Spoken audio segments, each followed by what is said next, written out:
Y esto queda arriba.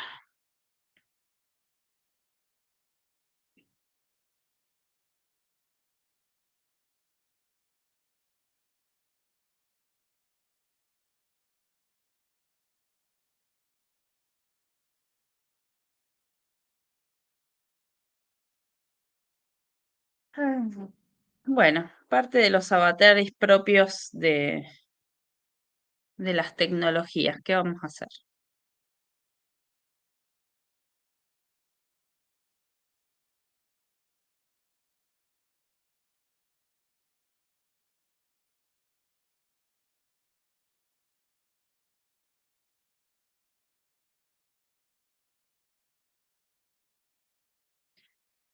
Bien, mientras seguimos esperando un cachitín más, quería contarles que esta sería la última el último de los seminarios así que tenemos planificados para la asignación. Este, espero que se pueda hacer.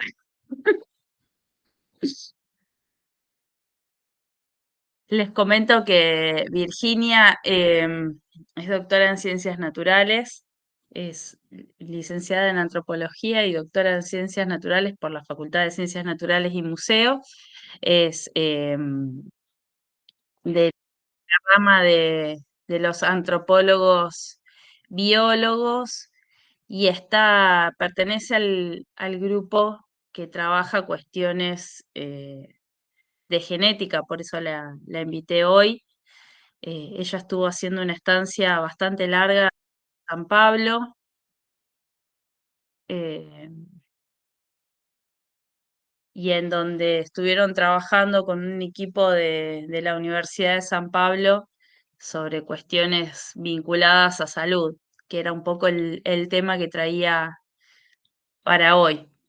Eh, Esperemos, por ahora no me está respondiendo, solo me dijo que estaba ahí peleando con su compu, así que este, espero que no haya problemas de conectividad. Ella es investigadora de CONICET y ahora está trabajando en el CENPAT, que no me acuerdo el nombre largo de la sigla del instituto, em, pero está radicado en la ciudad de Puerto Madryn.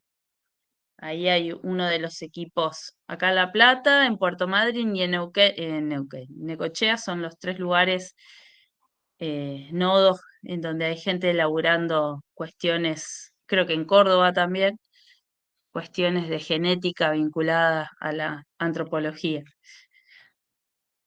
Chan, chan. Seguimos generando expectativas. Bien, y para quienes no son mis estudiantes, quería contarles sobre el apunte que tenían para esta semana. Vieron que está una traducción que hice de manera colectiva con el Google Translator y ahí está, ahí está. Bueno, ese texto, hola Virginia, ay, qué bueno que te pudiste conectar.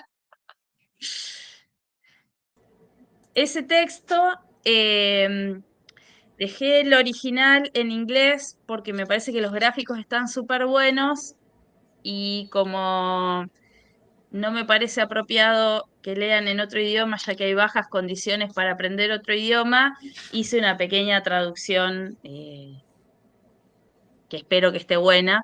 Me parece que en comparación con el apunte que tienen de la primera semana, que es una síntesis de un texto que antes daba el compañero Mauro Maugeri, ese presenta los temas un poquito más grandes. Y bueno, ya no sabía qué más contar, Virginia, Mil rezando para que la perdones, computadora se conecte. mil perdones. Es que estoy en otra computadora para para que tengamos una buena conexión y no me creía que era yo. Entonces tenés que empezar a hacer eso de que verificar con el teléfono, que sí soy yo, que es mi contraseña, que me crean y demás. Sí, Pero acá, tanta seguridad al final termina siendo un dolor de cabeza. Sí, totalmente. Totalmente al Bueno, contrario. te damos la bienvenida. Esta es la segunda edición de tu charla. Le estaba contando a los estudiantes y estudiantes eh, de tu pertenencia. Lo que sí no me acordaba cuál es la sigla del CEMPAT. Me acordaba que era CEMPAT, pero no qué significa todo el instituto. Y bueno, un poquito de lo que yo sé de vos, pero si querés presentarte de nuevo, ahora que ya bajó la tensión de los avatares tecnológicos. Sí, ante todo eso, mil disculpas, disculpas por todo el rato que tuvieron que estar a la espera. Yo trabajo acá, se ve, no sé si están viendo espejado o no, yo veo la imagen espejada, entonces la sigla no se entiende, pero trabajo en el Centro Nacional Patagónico, esa es la sigla del CEMPAT, que es un centro científico tecnológico de CONICET. Y estamos en la ciudad de Puerto Madryn, en Chubut. Yo soy como Feli, antropóloga, yo me formé en la Universidad de La Plata, hice mi doctorado ahí también, me doctoré en ciencias naturales y por inclinación, por un poco de sorpresa incluso propia, entre las materias que estudié fue genética y eso hizo un vuelco en mi interés profesional y pensar en hacer las materias complementarias de la licenciatura y después el doctorado en temas de genética humana. Así que ese fue mi trabajo de toda la vida. Soy ahora investigadora de CONICET, soy investigadora de la categoría adjunta y trabajo analizando cuál es la diversidad de las poblaciones latinoamericanas, argentinas en particular, cómo los movimientos migratorios, cómo las llegadas, partidas, muertes de las distintas poblaciones que han ido a lo largo de la constitución de nuestro Estado-Nación teniendo lugar, cómo estos procesos históricos impactan en nuestra diversidad biológica.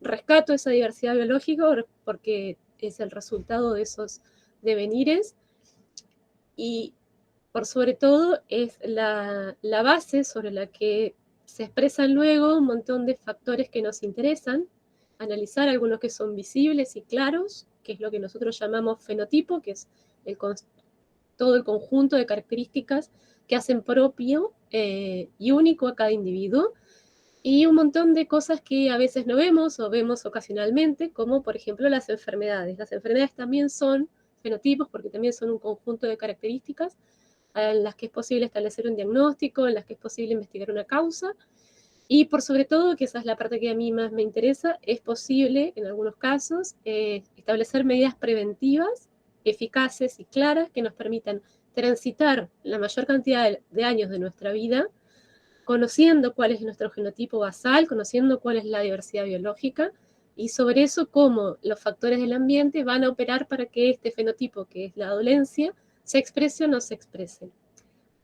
Por supuesto que hay muchas enfermedades con causas muy específicas, como pueden ser infecciones virales, y hay muchas enfermedades con causas muy complejas, que son las famosas enfermedades complejas, donde todos estos aspectos se imbrican para tener esta expresión.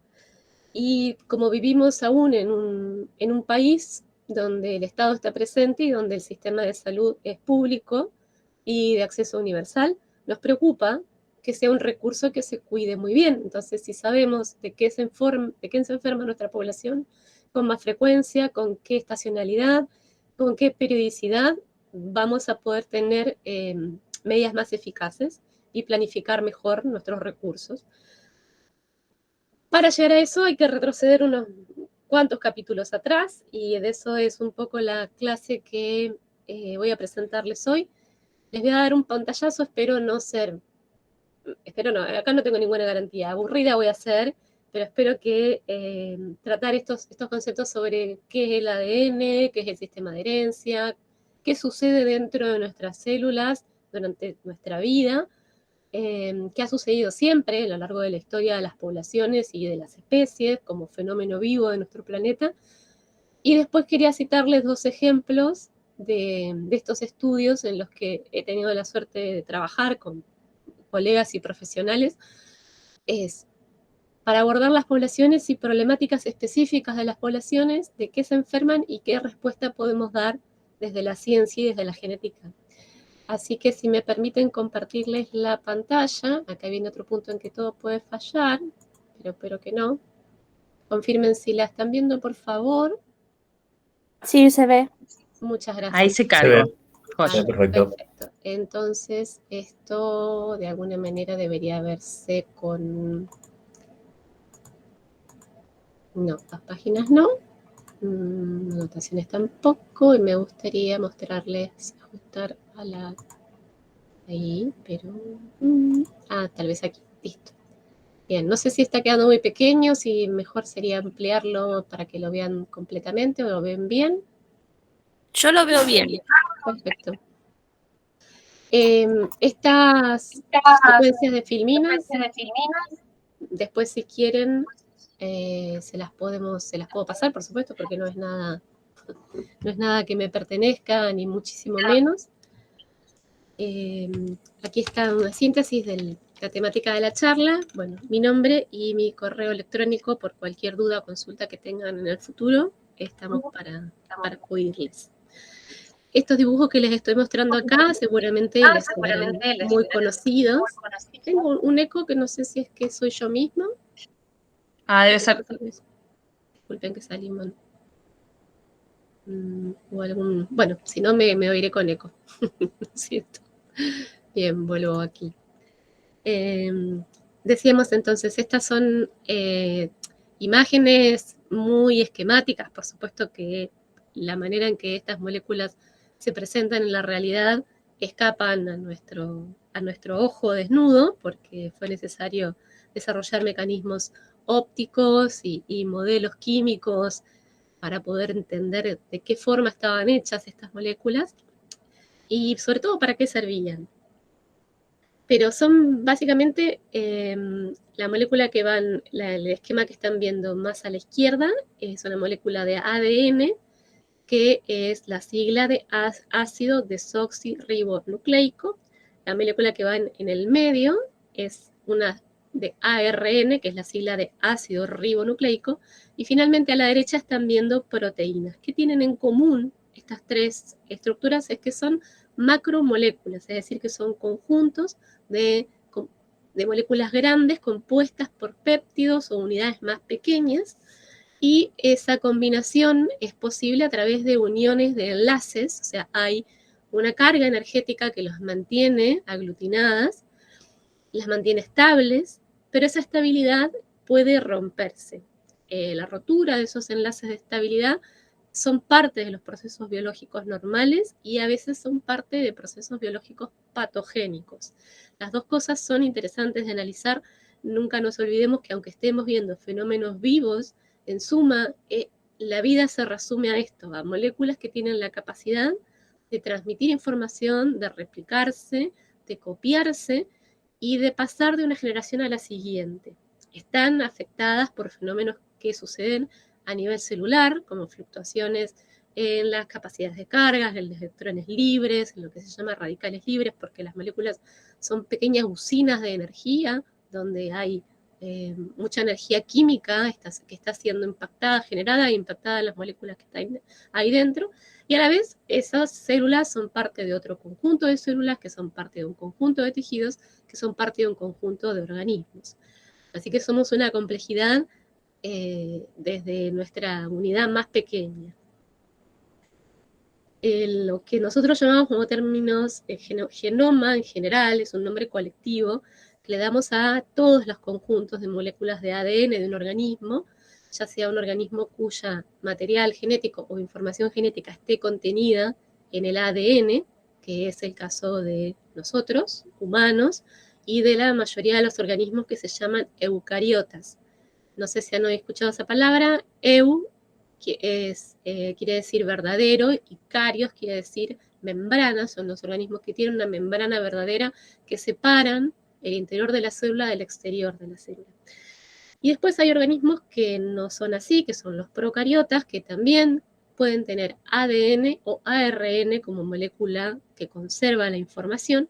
Y finalmente existen entidades, yo lo planteo siempre como una pregunta, que empujan nuestra definición de la vida hacia el límite que no sabemos si designarlos como entes vivos o no, que son los virus.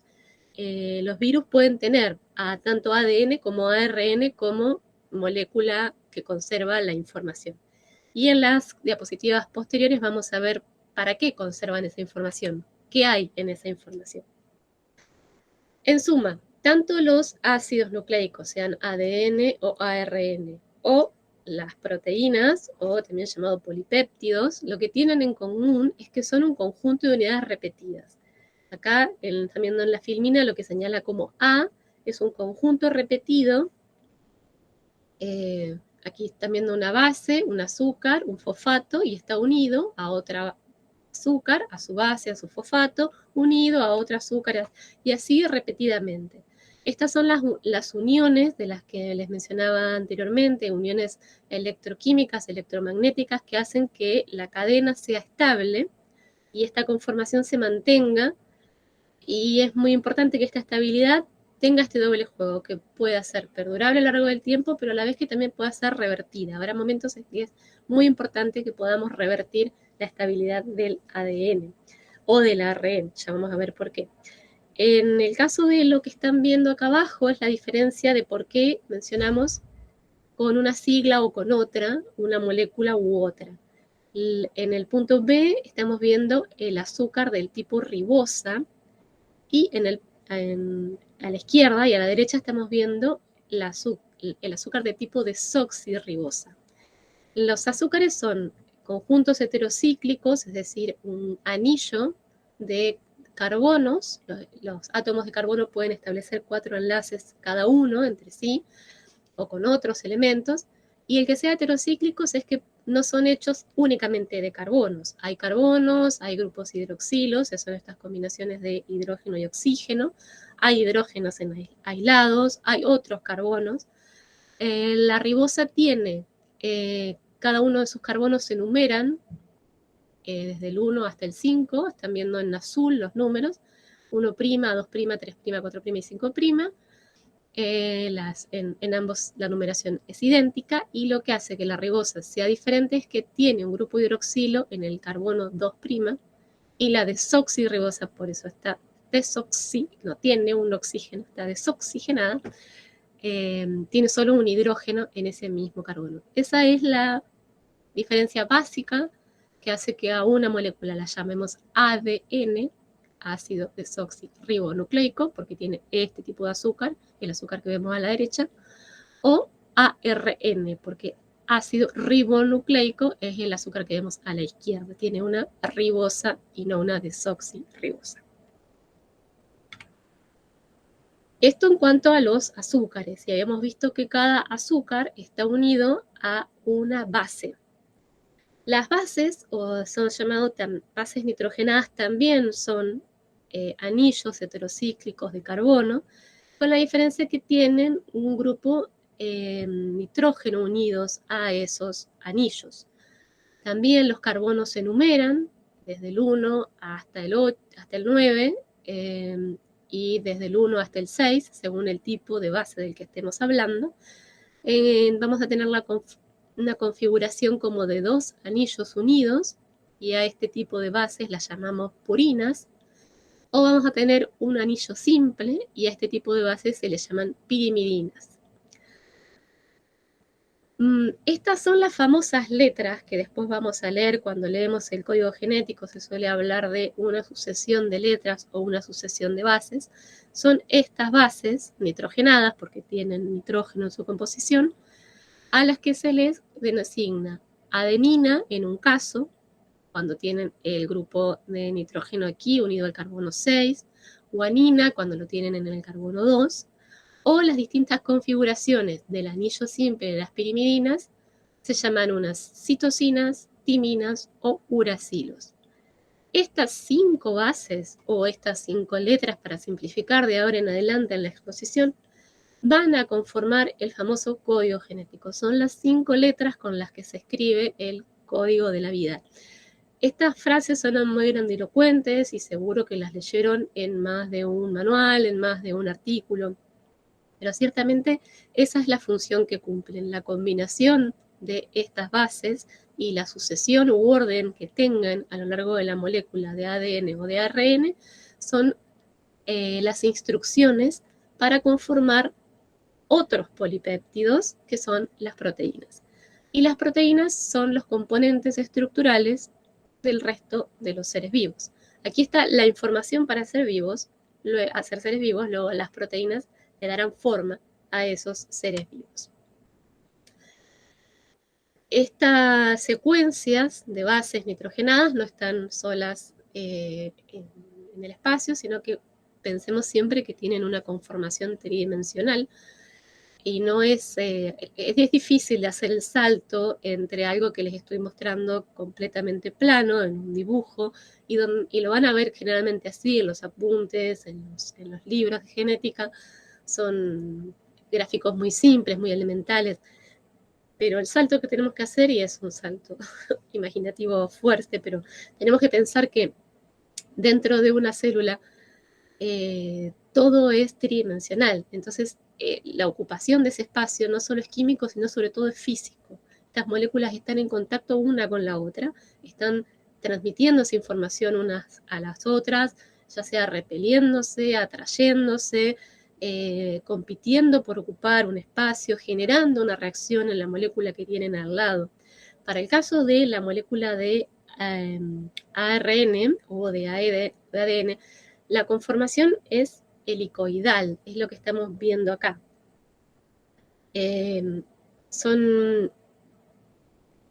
Cuando vemos este anillo heterocíclico que estábamos mencionando, que es el anillo del azúcar, cuando tiene una barra negra delante como más oscura, más destacada, este tipo de gráfico lo que nos está señalando es que el azúcar está a 90 grados, es una secuencia 90, ubicado espacialmente a 90 grados en relación del eje principal.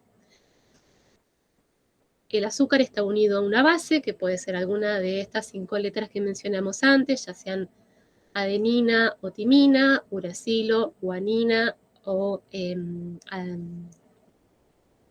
se hace una base púrica, una pirimídica, y están unidas a un grupo fosfato. Tiene un átomo de fósforo. Los grupos fosfato, que no solo el átomo de fósforo, sino también los oxígenos que están al lado de él, son elementos muy reactivos, que tienen la capacidad de unirse covalentemente con otros pedazos o con otras moléculas o con otros átomos y conformar estructuras más complejas. Lo que de ahora en adelante vamos a empezar a llamar como nucleótidos es la combinación de estas tres cosas: la base nitrogenada, el azúcar al que esté unida y el grupo fosfato. Cada una de estas tres cosas combinadas forman un nucleótido. Y en esta secuencia de nucleótidos podemos señalar el primero, que está en la posición 5', que es donde termina.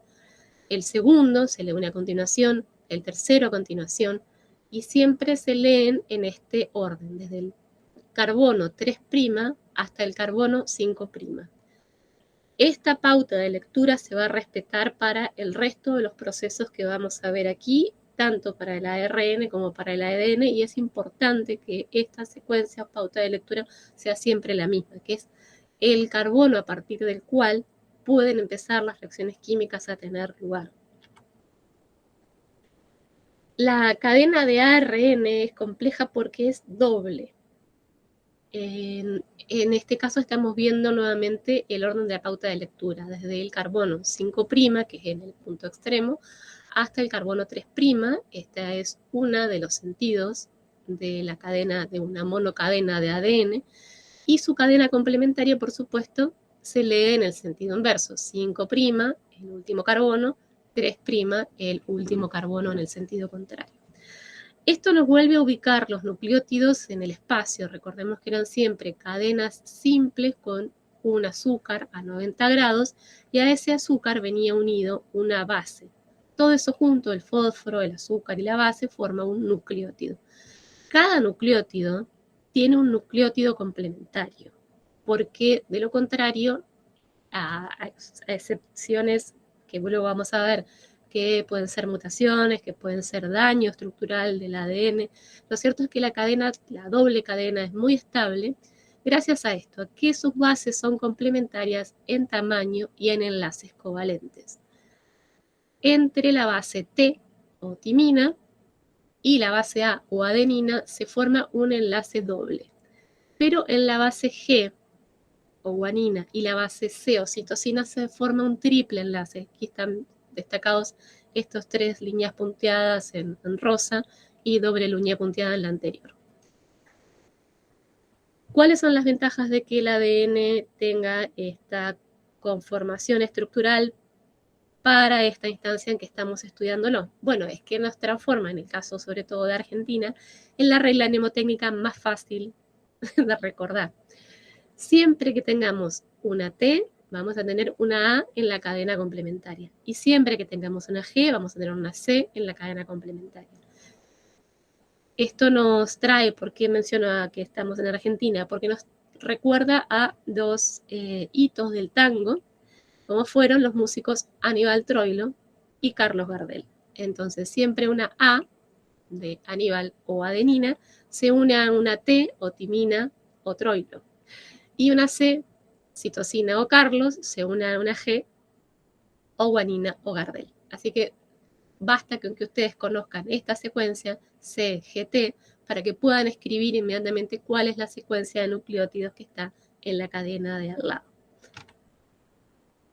Esta es otra conformación y es otra manera de dibujar la doble cadena de ADN. Seguramente las dos la habrán visto en más de una vez.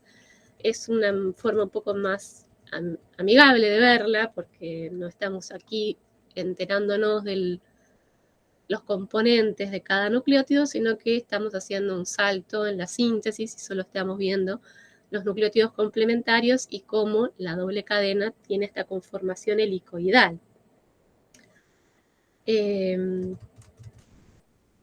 No sé si es esto, que se curva sobre sí misma, respetando nuevamente esta complementariedad de bases, de adeninas con timinas y citosinas con guaninas.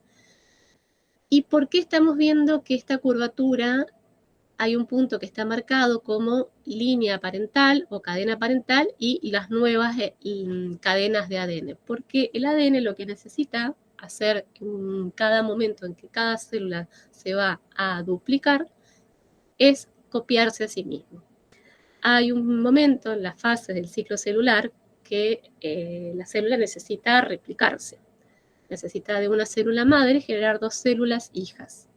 Esta fase es muy importante cuando se tratan de células que forman células somáticas que son parte de nuestro cuerpo, que se cumpla de manera muy fiel, que no haya ningún error. Y los pocos errores que hayan pueden solo afectar sectores que son poco importantes o irrelevantes en el proceso de transmisión de la información. Por lo demás, es muy conservada. Esta palabra se usa mucho en biología cuando los procesos se tienden a repetirse de manera muy estable a lo largo del tiempo. Son procesos muy conservados. Cuando la cadena de ADN se va a copiar, porque la célula se va a dividir en 2 células iguales, este proceso es muy conservado. Se tiende a copiar sin ningún error, sin ninguna posibilidad de error. La cadena se va a abrir, que es lo que estamos viendo en este momento, y de cada una de las originales monocadenas complementarias madres, se van a generar copias que van a traer la mitad de la información, la estamos viendo en violeta, de una cadena madre, y van a formar otras 2 cadenas hijas que se están copiando. Usan siempre un patrón, no se generan de la nada, sino que se copian de manera secuencial cada base a cada base a partir de la cadena original. Esto hace que cuando lo tengamos otra vez, recordemos que tenemos por un lado unas imágenes que son planas que suelen ser una síntesis muy abstracta de lo que la molécula es en realidad, pero tengamos en cuenta que estas cadenas están espacialmente, ocupan un espacio tridimensional en las células sobre todo, la célula es un medio acuoso, el agua es un entorno donde las estructuras son especialmente complejas, porque hay una red de enlaces no covalentes que fluctúa todo el tiempo, las células pueden estar más o menos hidratadas, pueden pasar por momentos de mayor o menor tensión estructural de la superficie de las membranas, así que las moléculas de ADN pueden también sufrir, pasar por momentos donde necesitan estar más empaquetadas, más condensadas, o pueden estar en un estado más laxo. Todos estos cambios en esta molécula son posibles, vamos a ver diferentes estructuras o formas en que se ordenan en el espacio, pero aquí tenemos que tener en cuenta el tamaño, porque lo que tenemos que más o menos condensar, decimos, bueno, esto sucede a nivel celular, la célula es algo que tendemos a no ver, porque es algo tan pequeño, bueno, igualmente, dentro de algo tan pequeño, suceden fenómenos estructurales increíbles, que es estos fenómenos de empaquetamiento y en que cada molécula de ADN se compacta y se comprime más. Hay un punto mínimo que usamos para medirla, que son las dimensiones básicas de esta doble cadena que gira sobre sí misma. Aquí estamos viendo nuevamente el extremo 3', que es el carbono 3' de este primer azúcar que está en el primer nucleótido, y su azúcar complementario, que es el último que va a aparecer en la cadena, que es el 5' en la cadena complementaria. Y nuevamente estamos viendo la combinación de bases de estos músicos del tango que a los argentinos nos resultan conocidos, entonces Carlos Gardel y Aníbal Troilo, la complementariedad de bases a lo largo de la doble cadena. Se llama, tiene una medida básica, que es el nanómetro, que es un nanómetro es la millonésima parte de un milímetro. Ese es el ancho total que tiene esta doble cadena, y si la podemos dividir, hay lo que se llama un surco mayor, que es lo que separa este alto de aquí a aquí, y un surco menor, o sea, que es entre cada giro, y un surco menor que es entre cada nucleótido. Y el total de este alto son 3.4 nanómetros. Esa sería la menor medida en que una molécula puede estar distendida o extendida. Conformaciones que la compriman o extiendan en otras dimensiones ya son transformaciones físicas más complejas de las cuales la molécula puede no recuperarse. Eso también lo tengamos que tener en cuenta. No dejan de ser objetos materiales en un mundo material. Pueden tener cambios, pueden sufrir modificaciones en su estructura, pueden haber modificaciones en su carga eléctrica, en los componentes que las acompañen, pero hay un punto de estabilidad que no puede ser roto. ¿Cómo llegamos a estos famosos modelos de imaginar esta doble hélice que gira sobre sí misma, que tiene este ancho, este surco mayor y menor? Bueno, esto fue un granito en la historia de la biología y permitió dar una respuesta a una pregunta que era antiquísima, que es cómo hacen los organismos para permanecer fieles a sí mismos, porque una oveja nace siendo oveja y muere siendo oveja, un humano nace siendo humano y muere siendo humano. Esos procesos además están atravesados por la posibilidad de replicar. Una oveja puede tener otras ovejas, un humano puede tener otro humano. ¿Cuál era la unidad, la menor unidad de medida o la menor unidad en que ese mensaje podía ser pasado de una generación a la siguiente y cómo los organismos podían reproducirse entre sí? Se sabía que hay algunos de los organismos que son muy simples, que pueden estar formados por una única célula, los unicelulares. Algunos son más complejos, pluricelulares, y ya estamos hablando de organismos mucho más complejos cuando nos metemos con los vertebrados, categoría en la que los humanos entramos, porque tenemos una columna vertebral que sostiene todo nuestro cuerpo y una diferenciación de tejidos encargados cada uno de una función. Entre esa diferenciación de tejidos hay tejidos especialmente dedicados a la reproducción. Nuevamente, todo este conocimiento no era posible de ser comprendido sin saber cuál era la menor unidad en que, cómo podía pasarse la información y cómo podía permanecer igual y fiel a lo largo de toda la vida de un organismo.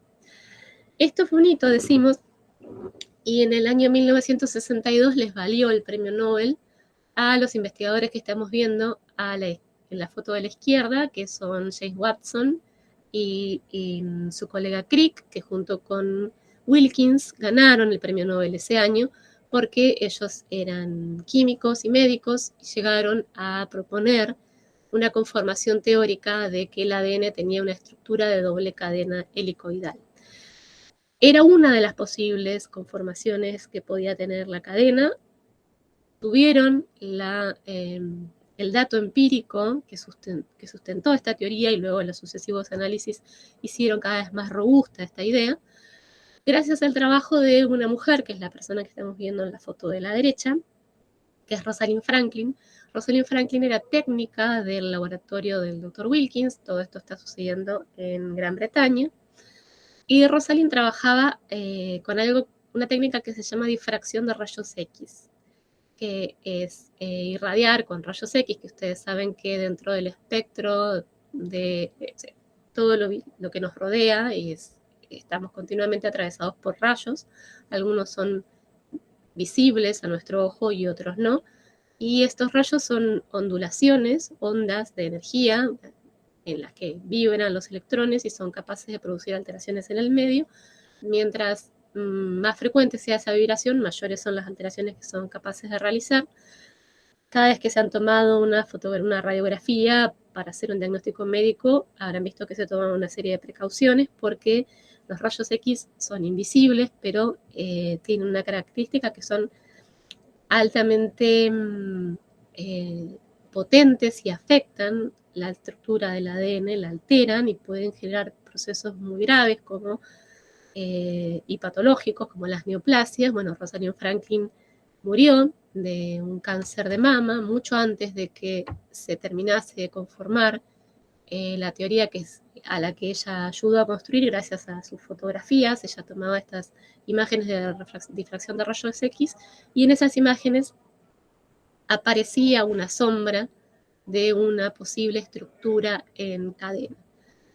El trabajo que se publicó no llevó su nombre, el premio Nobel que recibieron sus colegas tampoco, por supuesto, pero el trabajo de esta mujer lo conocimos décadas después de su muerte y siempre recordemos esto, que la ciencia y el conocimiento son procesos de construcción colectiva que a veces no son justos con todas las personas que contribuyen a hacerlos. Aquí estamos viendo un fenómeno del por qué. Bien, ya con la idea de qué es, según el dogma central de la biología, el ADN o el ARN en algunos organismos, la unidad o la molécula que contiene la información para hacer otras cosas, la pregunta que sigue es, ¿cómo hacemos para sacar esa información de ahí? En el caso me voy a centrar ahora, no todos los organismos son así, pero vamos a referirnos mayormente a ejemplos de organismos eucariotas, es decir, que tienen células con membranas que dividen los compartimentos interiores de los exteriores, y en particular los vertebrados, porque es el grupo al que pertenecemos nosotros como animales. En estos organismos, el ADN es la molécula que contiene la información para dar las instrucciones para generar otras cosas. Y esas otras cosas pueden ser desde otras proteínas que tienen múltiples funciones, hasta otros organismos que son nuestros hijos e hijas. Todo eso está dentro del ADN. ¿Cómo sale de ahí? Bien, el ADN siempre vimos es una estructura súper estable, muy conservada. Cada cadena complementaria se mantiene con los enlaces covalentes establecidos entre las bases, unidos unos a los otros. Pero lo que nosotros precisamos es extraer de ahí la información. La información no sale de forma directa, sino que está mediada por otra serie de moléculas que son de cadena simple, que las vimos al principio de la charla, que es el ARN o ácido ribonucleico. El ácido ribonucleico es la misma sucesión de nucleótidos, es decir, un fósforo unido a un azúcar, en este caso es una ribosa, unido a una base nitrogenada, otra vez unido a un fósforo, unido a una ribosa, unido a una base nitrogenada, y así sucesivamente. Esta combinación polinucleotídica es única, no tiene una cadena complementaria. ¿Cuáles son las ventajas? Que es mucho más liviana y que, muy importante, puede salir y entrar del núcleo, porque en los organismos vertebrados la mayoría del ADN está compactado dentro del núcleo de cada célula. Hay una pequeña porción de ADN que tiene características singulares, los vamos a ver más adelante, que están dentro de las mitocondrias. En los organismos, si fuéramos en plantas, en los vegetales también tienen otros organoides que tienen ADN, que son los cloroplastos, pero no vamos a entrar en ese caso porque nosotros no hacemos fotosíntesis. Pero estamos en esto. El canon de la biología es que el ADN contiene las instrucciones para hacer cosas. Esas cosas pueden ser múltiples, proteínas, enzimas, proteínas estructurales, los vamos a ver, pero necesita estar mediada esa información por la transcripción de un ARN. En esta imagen estamos viendo una forma muy esquemática en que las doble cadenas se empieza a desenrollar, permitiendo que parte de esa información se copie en un ARN transcripto. Aquí está, vamos a ver por qué no es tan sencillo como inicialmente se pensaba. Teníamos una idea que era muy, yo le diría romántica, inocente, sencilla, que sería muy bueno que en genómica pudiésemos volver a esta sencillez, de que el ADN era sencillamente una larga cadena de nucleótidos, y que esos nucleótidos eran en realidad una secuencia de genes, uno al lado del otro, que bastaba que fuesen transcriptos por un ARN para luego ser transformados en una proteína. La realidad dista mucho de ser tan lineal. Lo cierto es que para que empecemos a extraer esa información se forma una unidad de transcripción compleja que tiene lo que se llama un promotor, y hay un tipo de ARN que cumple la función de ser polimerasa. Siempre que encuentren cualquier molécula que termina en asa, es que están encargados de procesar algo, ya sea degradarlo, romperlo, abrirlo, tienen una función sobre otras moléculas. En este caso, la ARN polimerasa tiene la función de copiar o transcribir la información que está en el ADN. El promotor busca en qué parte de la larga secuencia de ADN está el gen de interés, se coloca en ese punto marcando la unión en que el ARN tiene que acoplarse, y empieza a separar esta doble cadena tan conservada, se separa por un segundo gracias a que toda esta unidad de transcripción está activa. Aquí hay un gran gasto de energía porque, por supuesto, hay que romper todos estos enlaces covalentes y volverlos a unir. Y se empiezan a copiar esas transcripciones. El gen, ya les dije, teníamos esa idea romántica y simplista de que era simplemente una sucesión de bases, una sucesión de letras, que había que leerlas de principio a fin.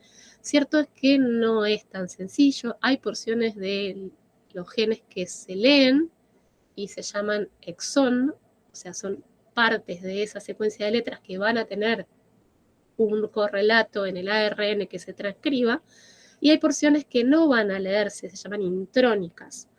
Estas regiones son muy importantes para mantener la estabilidad del ADN en sí, aunque pareciera que no tienen información, cumplen roles que son vitales. A veces las porciones intrónicas que no tienen expresión son mucho más grandes que las porciones exónicas. Lo que va a pasar aquí es que la ARN polimerasa va a ser capaz de diferenciar. Inicialmente copia toda la secuencia, pero señala cuáles van a ser. Cuando tengamos el ARN primario, que es el primer transcripto aquí, el que está en naranja o rosadito, no sé cómo lo verán ustedes, tiene hitos. Estos pequeños triángulos amarillos se llaman sitios de clivaje. Clivar es romper o quebrar un punto. Entonces, este primer ARN transcripto va a pasar por un proceso posterior que se llama traslación, donde se van a reconocer estos sitios de clivaje, se van a romper y las porciones copiadas intrónicas van a ser desechadas. Y nos vamos a quedar con un ARN maduro, más pequeño, que solo contiene las porciones exónicas o las porciones de ADN que tienen información para hacer proteínas, flanqueado por dos regiones especiales que le van a permitir trasladarse y salir. Todo esto va a pasar dentro del núcleo. El ADN se va con el promotor, va a buscar la parte de interés, va a copiar toda la secuencia, va a dejar marcados cuáles son los sitios de clivaje que hay que eliminar, los va a copiar, va a acoplar los que sí tienen información, va a ser un ARN más pequeño, y a ese ARN maduro se llama ARN mensajero, porque tiene el mensaje para hacer la proteína y va a salir del núcleo hacia la región citosólica de la célula para generar una proteína. Esto es lo que vamos a ver acá. Sintetizado más o menos lo que vimos, hay siempre una dirección de transcripción, hay una cadena molde, se va haciendo el ARN y hay una cadena que actúa como molde y una que actúa como no molde, pero como ya vimos, la secuencia de cadenas siempre es complementaria, a veces puede actuar una cadena, a veces puede actuar la otra. Un detalle importante que tiene el ARN, aquí vamos a introducir la quinta de las letras, porque hasta ahora vimos que todas las bases, sean púricas o pirimídicas, seguían esta regla mnemotécnica Aníbal Troilo, Carlos Gardel, que puede ser adenina, timina y citosina guanina. En el ARN hay un cambio y se introduce la base uracilo. El uracilo va a reemplazar a la timina. Es una base que solo está en el ARN. En el ADN están presentes las otras 4 bases que mencionamos. Con el ARN mensajero maduro que sale fuera del núcleo y dentro del citosol en un organoide de la célula, que es el retículo endoplasmático, este retículo está lleno de ribosomas. Los ribosomas, otra vez, esta imagen que están viendo aquí es una simplificación excesiva, pero está formado por 2 unidades, la unidad ribosomal mayor o la menor, que serían como una especie como de 2 tapitas, lo que ven arriba la tapa mayor y abajo la tapa menor. Lo que tiene el ribosoma, que también está hecho de proteínas, es la capacidad de leer ese ARN mensajero y traducirlo en proteínas o polipéptidos. ¿Cómo lee este ARN mensajero? Por secuencias de A3. Cada letra por sí misma no es una información. Necesita cada letra o cada base. Necesita estar junto con 2 bases más. Un conjunto de 3 bases es una información. Eso se llama triplete de bases. Cada triplete de bases, al igual que vimos en la doble cadena de ADN, tiene su triplete complementario.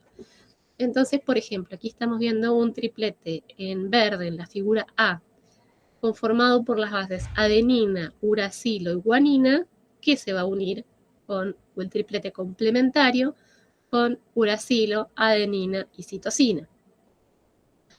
Ese ARN de transferencia es el tercer tipo de ARN que puede ser esta lectura, que puede encontrar cuál es el triplete complementario a cada triplete de bases, y unido a este ARN de transferencia tenemos un aminoácido. Los aminoácidos son los ladrillos o los componentes estructurales de las proteínas.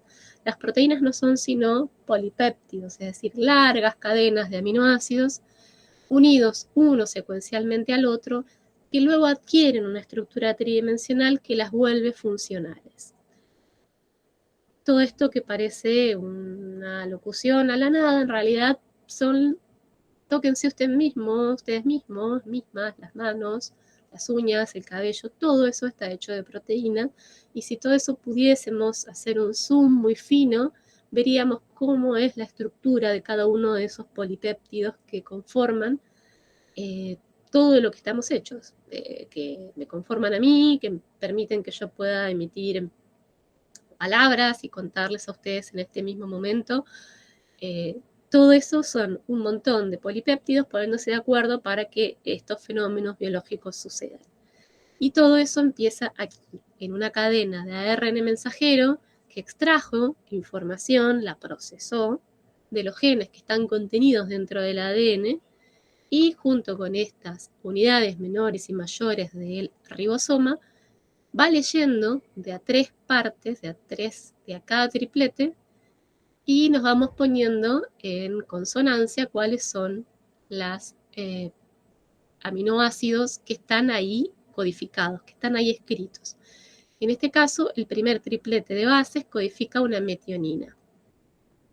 Una vez que se identificó y se aparearon este triplete de bases con su triplete complementario, el ARN de transfere' coloca este aminoácido en el sitio de posición, y luego el patrón de lectura se desplaza otra vez desde el 5' hacia el 3', porque siempre ese es el sentido de la lectura, y busca un aminoácido complementario. El nuevo ARN de transferencia tiene adosado otro triplete, porque va a leer otra porción del ARN mensajero, y va a tener un aminoácido nuevo, y entre estos dos aminoácidos, que es lo que está sucediendo en la parte C de la figura, se va a formar un enlace covalente. Este nuevo enlace es más fuerte que el enlace que los unía a los aminoácidos con los ARN de transferencias, con lo que el ARN queda libre, y es lo que estamos viendo en la figura D, es eliminado del ribosoma, vuelve al citosol, y el ribosoma puede avanzar, se mueve a lo largo, codón, esta combinación entre el triplete de lectura que está en el ARN mensajero y el triplete que lee, que está en el ARN de transferencia, es una combinación que se llama codón-anticodón. El codón es el ARN mensajero, el anticodón es el ARN de transferencia. Se va a ir moviendo el patrón de lectura de un codón a la vez. Y cada nuevo anticodón, o sea, cada nuevo ARN de transferencia, va a tener pegado un aminoácido que se va a ir uniendo a los aminoácidos que ya estamos formando. Entonces, podemos tener un dipéptido, que es lo que tenemos en la parte C de la figura, porque son solo 2 aminoácidos, o podemos tener un tripéptido, que es lo que está por suceder en la parte D. Ya hay 3 aminoácidos juntos.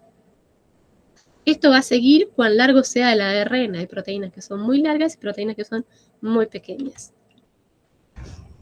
Ahora, les dije yo, tenemos 4 letras en el ADN, 3 letras en el ARN. Si se van leyendo de a 3, ¿cuántas posibles lecturas tiene el código genético? Bueno, es la combinatoria de estas 3 tomadas de a 3. Son 64 posibles lecturas. Sin embargo, vamos a ver, y esto se llama, es una frase desafortunada en español, pero se suele decir que el código genético es degenerado, en el sentido en que hay más de un triplete de bases o más de un codón para el mismo aminoácido. En este cuadro estamos viendo, por ejemplo, para la lisina, arriba a la izquierda, puede ser un triplete formado por adeninas o 2 adeninas y una guanina. Cualquiera de los dos va a ser interpretado por el ARN de transferencia como una lisina, como el aminoácido lisina. Lo mismo sucede con casi todos los demás. Alanina es uno de los que tiene más de un patrón de lectura, salvo algunos patrones que también son patrones de stop o señales de paro, o sea, aquí se deja de leer el ARN, o aquí se inicia el ARN, o en algunos casos el triptofano también coincide con el stop. Aquí está la pregunta, ¿por qué es tan reiterativo o degenerado? ¿Por qué está tan repetido el código genético? Es para asegurarnos que, aunque haya errores, la lectura se pueda realizar y la proteína se pueda terminar de combinar. No es más que una receta de cocina, tenemos pocos ingredientes, es como si solo tuviéramos harina de trigo y agua, pero podemos con eso hacer un montón de cosas. Y se trata de ser, aunque reiterativos y degenerados, que es un término que se aplica para el código genético, pero cierto es que permiten estructuralmente conformar toda la variedad de proteínas que necesitamos los seres humanos, por citar un ejemplo, pero cualquier otro ser vivo por general, y esta necesidad de proteínas es realmente muy diversa y tremendamente compleja. Un ejemplo de una proteína que es esencial para el mantenimiento de la vida de los seres humanos es la insulina. La insulina fue una de las primeras proteínas que pudieron sintetizarse y tiene la característica de ser un polipéptido muy pequeño. Tiene muy pocas aminoácidos a lo largo de la secuencia. Se forman en los islotes de Langerhans, que son un conjunto de células especializadas que están en el páncreas, y lo que hacen es producir esta hormona. La palabra hormona se aplica a las proteínas que tienen la capacidad de afectar otras proteínas. Es decir, el páncreas recibe la información de que es necesario secretar insulina para procesar los azúcares que están circulando en sangre. Entonces, el islote, que tiene diferentes tipos de células, las células alfa, que secretan una hormona que es el glucagón, las células beta, que secretan tanto la insulina como la amilina, que son otras hormonas necesarias en los procesos de digestión, las células delta, que hacen somatostatina, y las células PP, que son los polipéptidos pancreáticos, que responden a la necesidad del propio páncreas. Cada uno de estos islotes, o sea, todo esto está varias veces repetido dentro del páncreas. El páncreas realmente es uno de los órganos fundamentales para el proceso de la vida y el mantenimiento de la vida en condiciones de homeostasis, que son las condiciones ideales en las que todos nuestros procesos vitales funcionan. Vamos a ver aquí que es lo que les estuve contando antes, entre el ADN que contiene la información, el ARN que primero lo copia completo, después el ARN que se edita y saca, se cliva, se corta las partes que no son exones, luego el ARN de transferencia que lo lee y va pegando uno a uno los aminoácidos que corresponden. La historia no termina ahí. En el caso de la insulina, el primer producto de este proceso es una preproinsulina. Tiene varios sitios de clivaje, tiene 110 aminoácidos en ese momento, pero va a sufrir más de un fenómeno. Va a sufrir un primer clivaje y nos va a dejar eso, una secuencia líder y la proinsulina como segundo resultado. Esa proinsulina, o sea, saltamos de la preproinsulina a la proinsulina. La proinsulina va a sufrir otros dos fenómenos de clivaje, se va a volver a cortar, nos va a quedar por un lado un péptido de conexión y después dos cadenas de insulina A e insulina B. La insulina B tiene 30 aminoácidos de largo y la insulina A 21 aminoácidos de largo. Son hormonas o proteínas muy pequeñas de efectos muy poderosos y muy necesarios. Vemos que hay muchos pasos en el interín, entonces esta idea romántica original de que el ADN era la información de la vida y que solo había que saber cómo se leía y cómo se transcribía, vemos que es mucho más complejo de lo que en ese momento se había estipulado y es más complejo cada vez a medida que vamos estudiando. ¿Dónde está pasando todo esto? Les dije hace un rato que el ADN, esta larga molécula doble, se ubica en los seres humanos dentro del núcleo. El núcleo es una parte de la célula que está rodeada por membrana.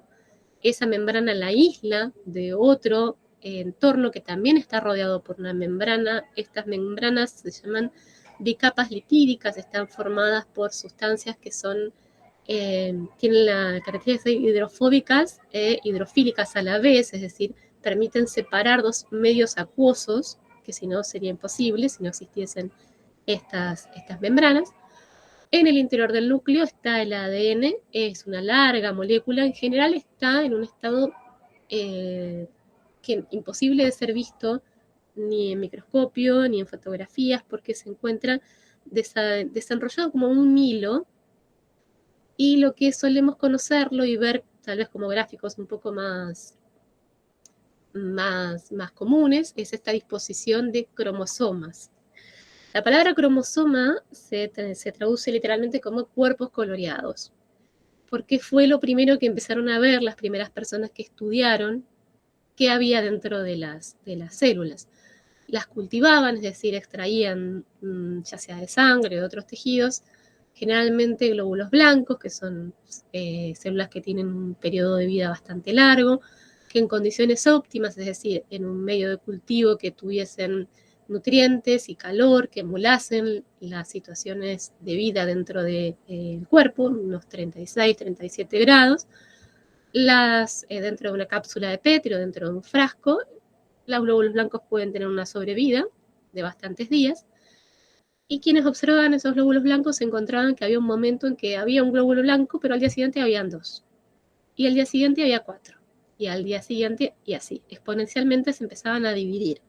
O sea, la división celular es algo que ninguna célula puede dejar de hacer.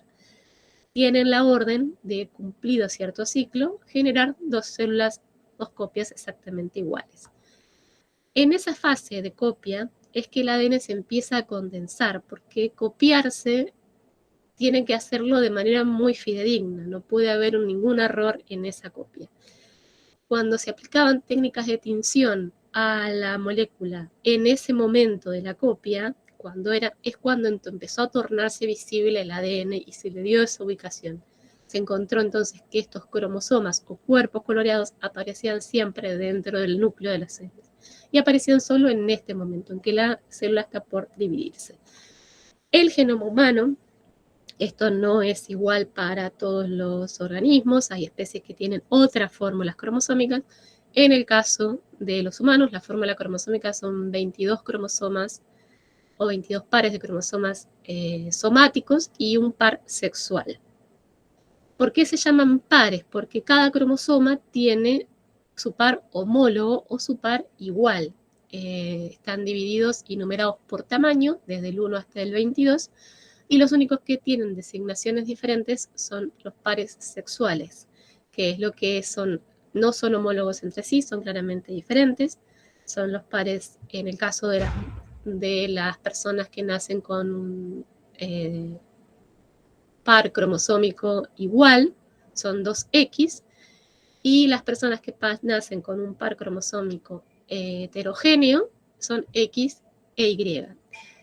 Esta utilización de las letras es por la similitud que tienen con una X y con una Y, y luego el resto de los pares solamente se enumeran del 1 al 22 por su tamaño.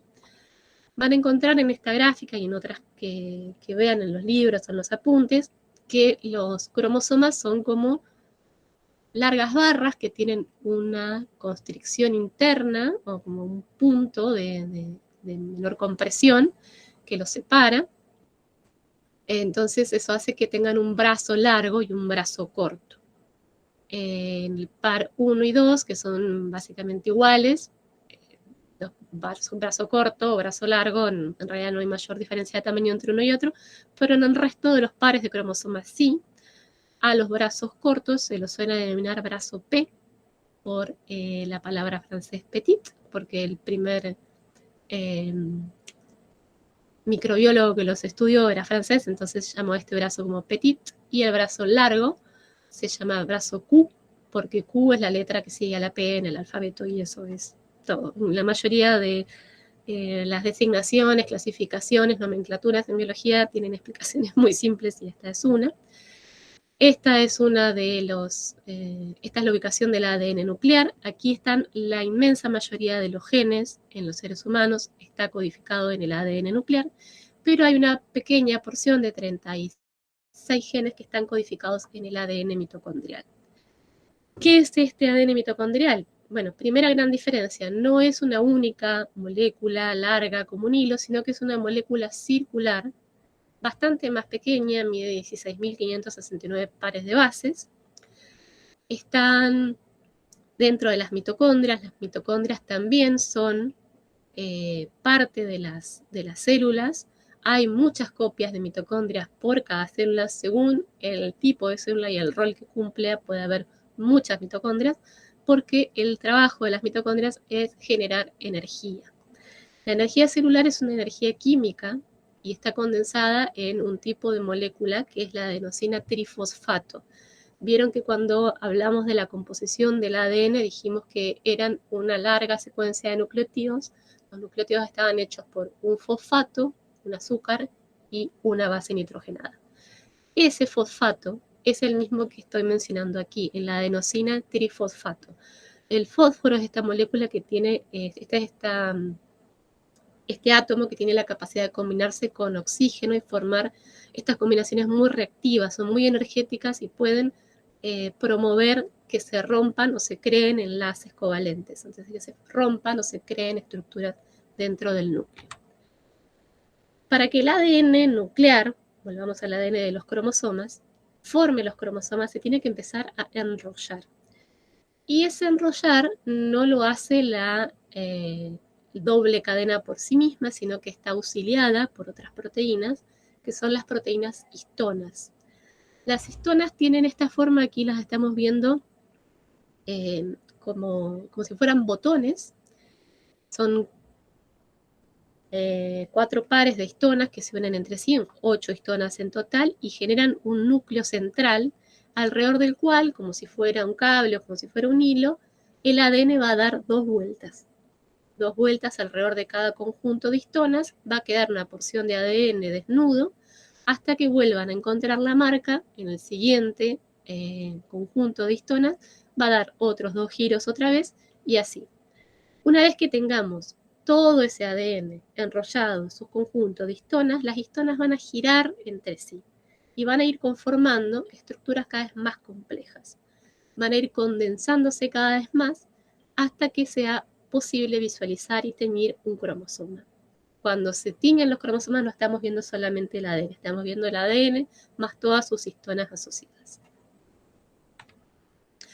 Por otro lado, dentro de la mitocondria no pasa nada de esto. La mitocondria es un conjunto también de doble membrana, como es la célula, que tiene una membrana externa y una membrana interna.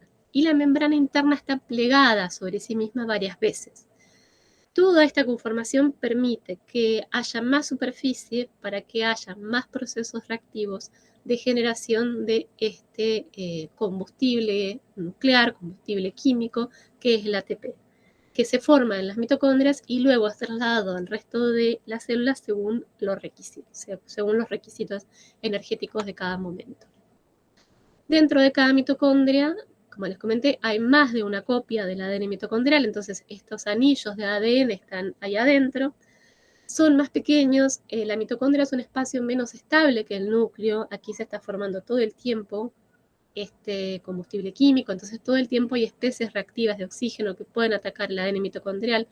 El ADN mitocondrial, a diferencia del nuclear, no tiene mecanismos de reparación, pero como hay tantas copias de la mitocondria, la conservación de los 37 genes y su expresión están garantizadas. Son generalmente proteínas de estabilidad de la mitocondria, pero algunas de estas proteínas sí tienen expresión en el núcleo o por fuera de la célula. Ahora bien, ¿todas las células son iguales? No. Mencionamos hace un segundo, hablamos de las células pancreáticas, de los islotes de Langerhans, hablamos de que hay células que necesitan en determinados momentos tener una enorme cantidad de mitocondrias que las acompañen, otras que no. Hay células que pueden cumplir su función perfectamente sin tener núcleo. De hecho, necesitan anuclearse o perder su núcleo para poder cumplir su rol metabólico, como por ejemplo son los glóbulos rojos dentro del tejido sanguíneo, que son los encargados de transportar oxígeno por todo el sistema vascular.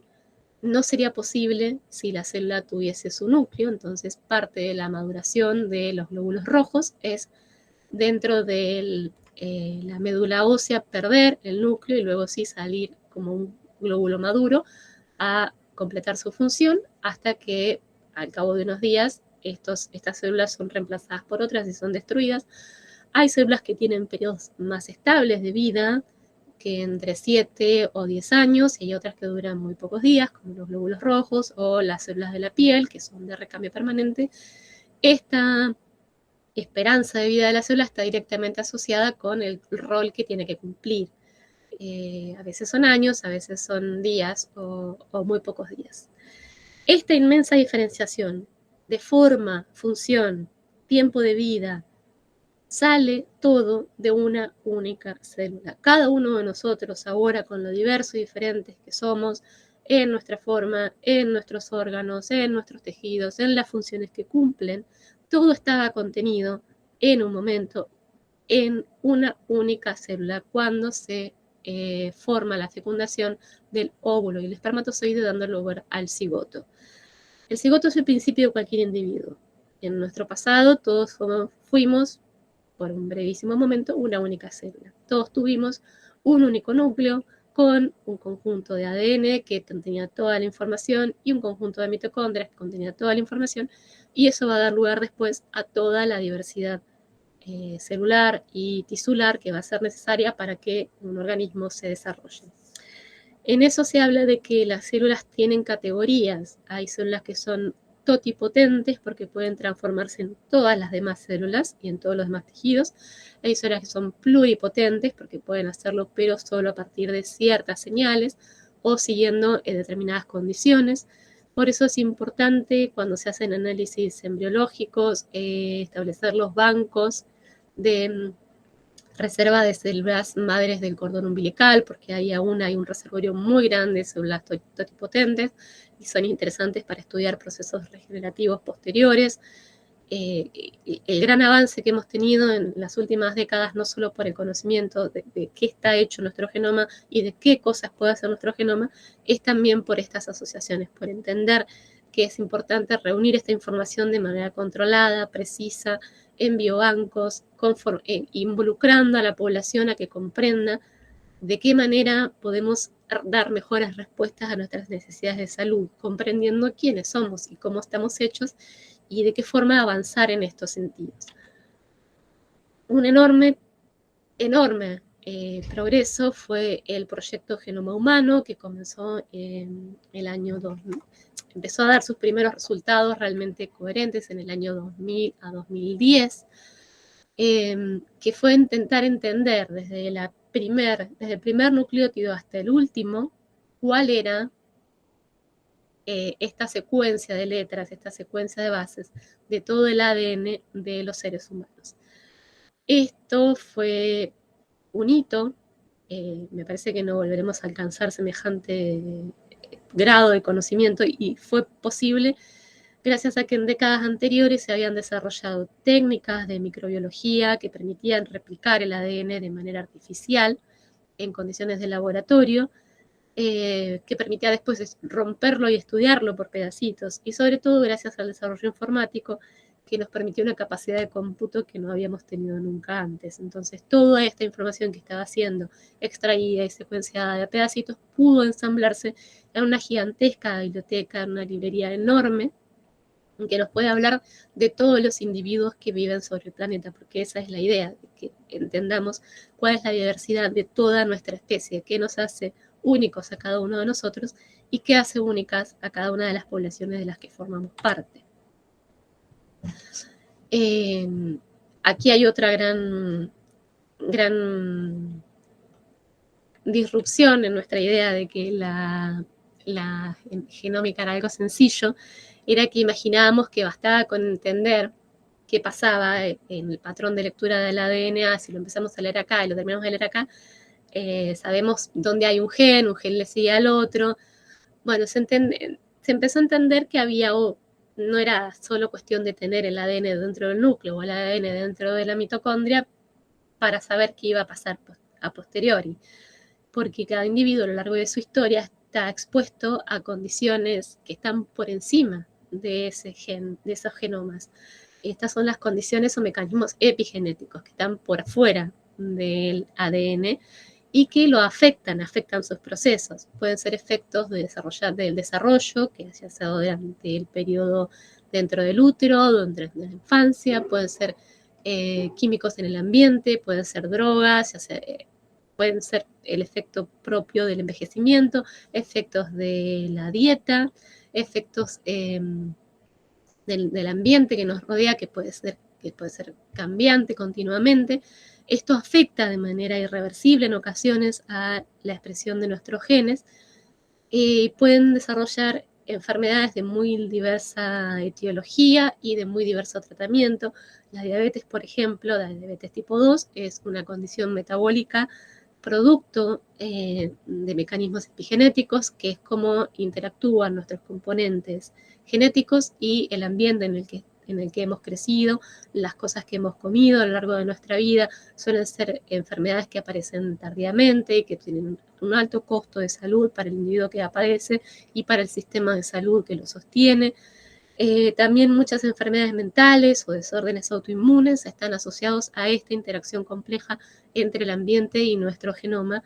Y bueno, la enfermedad arquetípica propia del envejecimiento, pero también propia de esta interacción con agentes químicos y medioambientales, son los procesos neoplásicos o conocido como cáncer. Las células, hemos visto a lo largo de la presentación, tienen la función de reproducirse generando 2 copias exactamente iguales, pero también tienen la función de morir. Cada célula tiene una orden pasado su periodo de vida, pasado su periodo funcional, de morir en un proceso que se llama apoptosis, que es la muerte celular. Se degrada la célula, se degradan sus componentes. Cuando esta respuesta cuando esta orden no es obedecida, cuando no hay una respuesta a esta orden, la célula continúa multiplicándose de manera descontrolada, consigue vascularizarse, consigue crear un entorno dentro de los otros tejidos para garantizar su alimentación, su oxigenación, obstaculiza, por supuesto, las funciones del resto del tejido en el que se esté formando. Hay tejidos que son particularmente susceptibles a la regeneración de tumores y que pueden ser luego malignos o malignizarse. En general son tejidos que están expuestos a condiciones de inestabilidad, que necesitan ser tejidos que son de mucho recambio. Por ejemplo, el epitelio interno del intestino, el tejido mamario, el tejido ovárico, el tejido que recubre el útero, todos los tejidos que son de rápido recambio, de ciclos de vida muy cortos, son susceptibles de desarrollar cáncer. Pero esto no, por supuesto, no es exclusivo de estos tejidos. Podemos tener fenómenos neoplásicos en cualquier parte del cuerpo. Hay una persona a la que le debemos la comprensión de todos los que les he ido enumerando hasta ahora, que fue un monje, Gregorio Mendel, que ustedes lo deben conocer por su experimento con los guisantes, básicamente con plantas de porotos, que era un monje aficionado a la botánica y tenía mucho tiempo libre, así que tenía un gran jardín y plantaba ahí plantas de porotos. Hizo lo que muchas personas desde la domesticación de las plantas y animales intuitivamente han ido desarrollando antes. Lo interesante de sus trabajos es que lo sistematizó. Él llevó unos diarios donde anotaba de manera clara y precisa qué sucedía cada vez que cultivaba una planta, anotaba qué tipo de flor tenía, anotaba si las flores eran fecundadas con otras flores o con flores de la misma planta, y luego observaba qué tipo de guisante obtenía, cómo era la vaina del guisante, cómo era el color del poroto, si era verde, amarillo, si su superficie era arrugada o no. Entonces empezó a sospechar que había un conjunto de caracteres que estaban, él por supuesto no podía saber dónde, codificados en las flores, y esa codificación se pasaba al fruto, y ese fruto daba siempre un resultado conocido. Entonces él, al no poder aún verlo, pero imaginó que esta información tenía que tener una unidad mínima de expresión, y la llamó gen, por unidad mínima. Era la unidad física y funcional en la que se iba a basar la herencia de estos datos. Entendió que habían genes que podían tener varias formas. Por ejemplo, podíamos tener guisantes de color amarillo o guisantes de color verde. Lo cierto es que los guisantes tenían color. Que fueran amarillos o verdes era que fuera un alelo u otro, pero el gen color estaba presente en los dos. Si un organismo es igual, dijimos que cada uno tiene 2 copias de un gen. Si es igual la información que están en esas 2 copias, se le llama homocigota. Homo quiere decir igual, cigota de la posibilidad de reproducir o de expresar ese carácter. Entonces son iguales. En el caso de las plantas que él logró aislar, que se transformaron todas en homocigotas, eran plantas que podían dar solo guisantes amarillos. Terminó por aislar una línea de plantas exclusivamente amarillas. Ahora bien, las plantas que podían dar tanto guisantes amarillos como verdes las llamó heterocigotas, porque para ese carácter tenían alelos diferentes. Tenían un alelo del color amarillo y un alelo para el color verde. Estos son términos que vamos a seguir aplicando, gene, genotipo, alelo y la condición de homocigosis o heterocigosis para cada característica. ¿Se mantienen siempre iguales, eternamente iguales? Idealmente sí, pero esto no está sujeto a cambios porque vimos que el ADN nuclear está dentro de un espacio conservado, está estabilizado con las proteínas histonas en las que la cadena da 2 vueltas y le permite condensarse, pero cada vez que se tiene que separar para expresar una proteína, para que un ARN mensajero lo copie y exprese una proteína, o se tiene que duplicar porque hay 2 células hijas que van a salir de la célula madre, hay porciones que pueden cambiar. Entonces podemos tener diferentes tipos de mutaciones. La palabra mutación no quiere decir más que cambio. Y una mutación no es ni beneficiosa ni maligna de por sí, es solamente un cambio. Acá hay, de la secuencia de inicio, el ADN que ven arriba, 3 posibles cambios posteriores, están marcados en naranja el cambio posible. Uno es que haya una delesión, es decir, que una base nucleotídica se borre. El resto de la secuencia permanece exactamente igual, pero hay un vacío. Donde tendríamos que tener nuestra guanina, no hay nada. Otro cambio puede ser una sustitución. La guanina puede ser sustituida por una adenina, porque las dos son del mismo tamaño, ocupan el mismo lugar. Entonces se llama sustitución. Y aquí la secuencia va a cambiar ligeramente. Tenemos una base nueva, pero estructuralmente va a ser igual porque siguen siendo del mismo tamaño. Son las dos púricas. Ahora, ¿qué puede haber? Haber una inserción. De golpe, la misma guanina sigue estando en el mismo lugar, pero se ha metido una timina en el medio. Ha habido un error en la replicación de ese ADN y ha insertado un nucleótido nuevo donde antes no estaba. La secuencia se ha vuelto una letra más larga y a priori no sabemos si esto va a tener un cambio o no en la codificación de la proteína posterior. A lo mejor no. Estas mutaciones suceden todo el tiempo en nuestras células, han sucedido todo el tiempo a lo largo de la historia de la vida y son el combustible del cual luego se nutre la selección natural y en definitiva del que luego aparecen especies nuevas. Otros cambios macroestructurales que pueden suceder en los cromosomas están aquí enumerados abajo. Se pueden borrar pedazos de cromosomas enteros, pueden duplicarse pedazos de cromosomas enteros, pueden invertirse unos por otros, pueden haber una inserción y pasar parte de la información entera de un cromosoma a otro o traslocarse.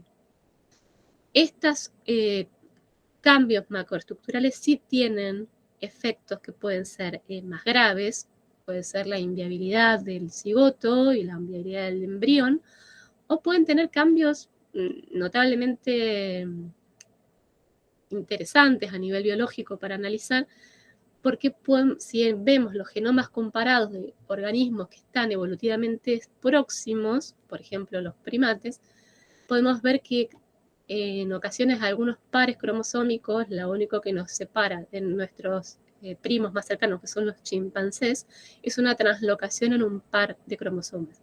El resto de la información es exactamente la misma, por eso estamos tan cercanos a ellos. Somos en el gigantesco árbol de la vida 2 ramas muy próximas.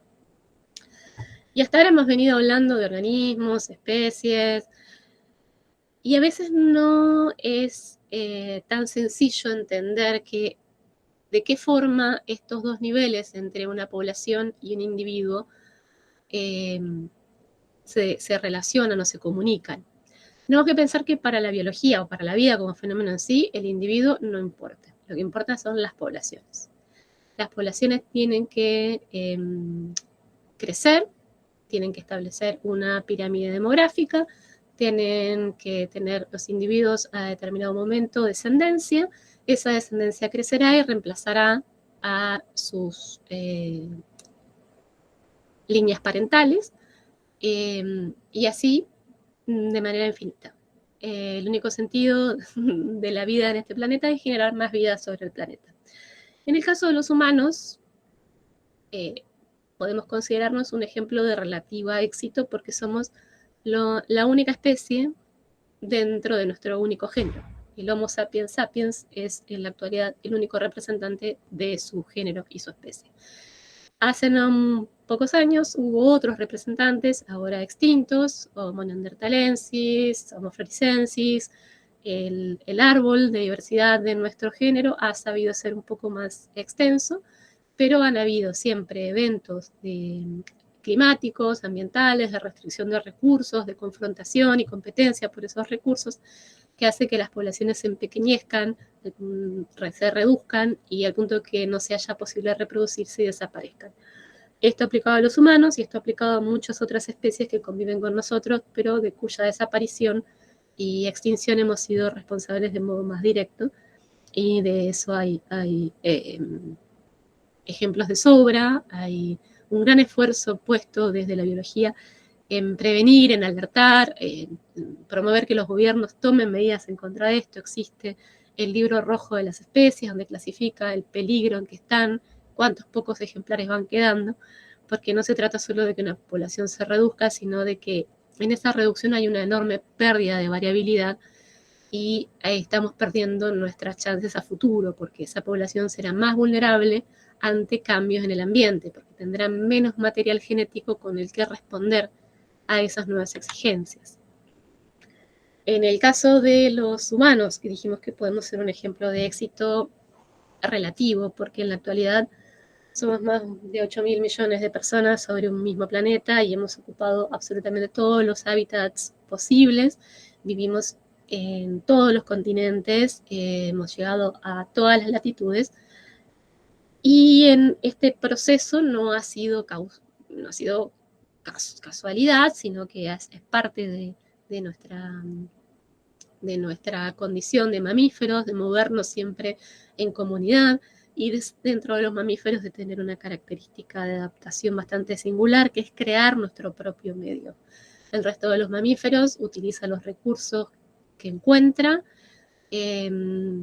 utiliza las herramientas de supervivencia que están dentro de su fenotipo, utiliza sus garras, sus dientes, sus estrategias de combate, y en el caso de los humanos construimos, enseñamos y recordamos a hacer herramientas. Hay otras especies que utilizan herramientas, ese uso es más esporádico, puede ser aprendido por imitación, pero no es la base de la supervivencia de la comunidad, y en el caso de los humanos sí, hemos construido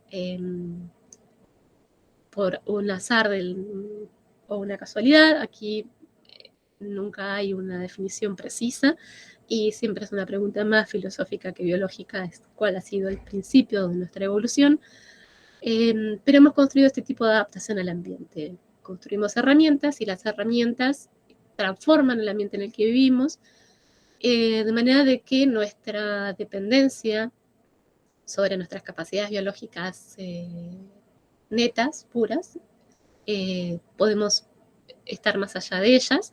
Tenemos para eso una herramienta que también es única, que es el lenguaje, que es la capacidad de abstraernos, de imaginar futuros, de recordar pasados, de narrar historias y proyectar ideas y comunicarlas con los demás. Esa herramienta de comunicación ha sido la que nos ha tornado tan numerosos, tan exitosos, y si hoy somos 8.000 millones de personas, es bastante difícil que vayamos a encontrar personas emparentadas a nosotros. Pero si empezamos a retroceder unas generaciones para atrás, vamos a ver que eso no es así. Por cada uno de ustedes aquí oyendo esta charla y yo misma, tenemos un padre y una madre, o por fuera de los vínculos que podamos establecer de contención, afectivos, de crianza, Lo cierto es que ha habido un individuo antes que nosotros que ha aportado un material genético y otro individuo que ha aportado otro material genético, y eso nos ha llevado a nosotros, nos ha traído con vida hoy. Si lo simplificamos en pensar en un padre y una madre, ahí tenemos 2 antepasados por cada uno de nosotros y nosotras. Si vamos una generación para atrás, tenemos 4 antepasados porque tenemos que sumar la línea de los abuelos y abuelas. Y si vamos una más para atrás, tenemos todos los bisabuelos. Imaginen cuánto más hacia atrás nos vamos yendo, no nos van a alcanzar las personas en el pasado para que seamos todos individuos únicos. 2 personas que viven en Europa hoy es altamente probable que compartan por lo menos un ancestro común hace 1000 años. Si de cada uno de ellos hiciésemos este árbol genealógico que está aquí simplificado, veríamos que en algún punto compartirían un bisabuelo o un tatarabuelo o una tatarabuela. Si retrocedemos esto a 2500 años, van a compartir más de uno. Esto hace que toda la población de personas que habitan la región de Europa hoy estén más cercanas biológicamente que personas que habitan en Australia o personas que habitamos en América. Entonces vemos que a pesar de ser una misma especie y compartir nuestro genoma, hay singularidades que vuelven a cada población particular y singular. Esa singularidad no está solamente a nivel genético, esta singularidad está por supuesto expresada en la enorme diversidad de pautas culturales, de usos y costumbres, de lenguajes, de manifestaciones por fuera de elementos materiales, como pueden ser nuestras construcciones sobre la historia, sobre la religión, y las maneras en que estas personas se van a vincular y la manera en que cada sociedad va a establecer que esos vínculos se correspondan entre sí. Hay sociedades en las que se estimula a los individuos a que busquen una pareja por fuera del círculo familiar extenso, y hay sociedades en las que esa pauta está permitida para algún tipo de vínculo. Lo cierto es que personas que están unidas en primer grado, que pueden ser padres, madres y sus hijos, o sea, un conjunto de hermanos y hermanas, comparten un porcentaje muy importante del genoma. Este porcentaje compartido es menor si se incluyen a los parientes en segundo grado, es decir, incluimos a los primos hermanos, parientes en tercer grado, primos en tercer grado. El porcentaje de genoma que se va a repetir, porque necesariamente venimos todos del mismo conjunto de abuelos y abuelas, es cada vez menor. Ahora bien, ¿qué sucede si 2 individuos que tienen porcentajes de genomas próximos terminan por tener descendencia? En principio, de por sí, no tendría nada malo. Lo cierto es que va a ir tornando a este genoma cada vez más homogéneo. Este ejemplo que ya hemos visto de Mendel con sus guisantes, si eran amarillos o verdes, vamos a ir haciendo que cada alelo sea siempre igual al otro alelo en el otro cromosoma. Entonces todo el genoma se va a ir tornando en condiciones de homocigosis cada vez más altas. Esta pauta de casarse entre personas muy emparentadas a lo largo de muchas generaciones fue algo muy difundido durante las casas reales en los periodos feudales y de expansión de los primeros imperios durante los siglos XIV, XV y XVI. Lo que estamos viendo aquí en esta imagen son distintos representantes de la Casa de los Borbones, que fue una de las últimas casas que gobernó el imperio de España, de lo que hoy entendemos como España, parte de los reinos de Austria, Hamburgo. Eran dueños de una extensa porción del territorio europeo, eran dueños de las colonias que luego iban a establecerse en ultramar. Entonces tenían mucho interés en conservar su patrimonio y muy poco interés en dividirlo con otras familias. Se alentaban los casamientos entre primos, entre tíos y sobrinos, y tías y sobrinos, haciendo que esta condición de homocigosis se tornara peligrosa porque empiezan a aparecer de manera repetida copias de determinadas secuencias de ADN o de ciertos genomas que tienen problemas para la salud. Hay algo que los vuelve muy singular, que es el parecido físico, lo van a haber visto en más de un comentario, es la típica mandíbula de los Borbones, que es este prognatismo tan marcado, esta proyección de la mandíbula hacia adelante, que no se manifestaba solamente en los hombres, también en las mujeres. Estamos viendo aquí retratos que eran encargados para representar de la manera más estética, porque en un periodo en que no había otro registro que no fuera un retrato pintado por un pintor, y aún así vemos claramente estas fisonomías tan claras. La figura que está a la derecha es Enrique III el Hechizado, lo llamaban así porque fue el último de los Borbones, no pudo tener descendencia y fue una persona que padeció múltiples problemas de salud. Estudiando hoy los registros históricos, es difícil llegar a un diagnóstico, pero podría padecer más de un problema. Y sobre esto, sobre la herencia y la importancia de estudiar las genealogías y los genes pegados a ellos, es que les quería hablar en este ejemplo, creo que es el último, vamos a ver uno solo. Entre el tiempo que demoré en conectarme y les pido disculpas y la conversación posterior, pero les quería contar de un ejemplo de que esto no era solo de siglos pasados, sino que sigue sucediendo en la actualidad y por eso es tan interesante hacer estos estudios sobre las poblaciones, porque es en las poblaciones donde viven los individuos y donde se expresan estos fenotipos que pueden ser patológicos. Es un ejemplo de un aislado poblacional en la región del nordeste de Brasil, y en particular para una condición que se llama aniridia, que es la falta total o parcial del iris del ojo. Aquí estamos viendo ejemplos de iris bellísimos, y esto es parte también de lo divertido de ser diversos, que es ver cuán diversos pueden ser nuestros organismos. El iris es la parte coloreada del ojo, es parte de esta estructura tan compleja que nos permite procesar las señales lumínicas y establecer dentro de nuestro cerebro una lectura del entorno que nos rodea. Estoy hablando al revés.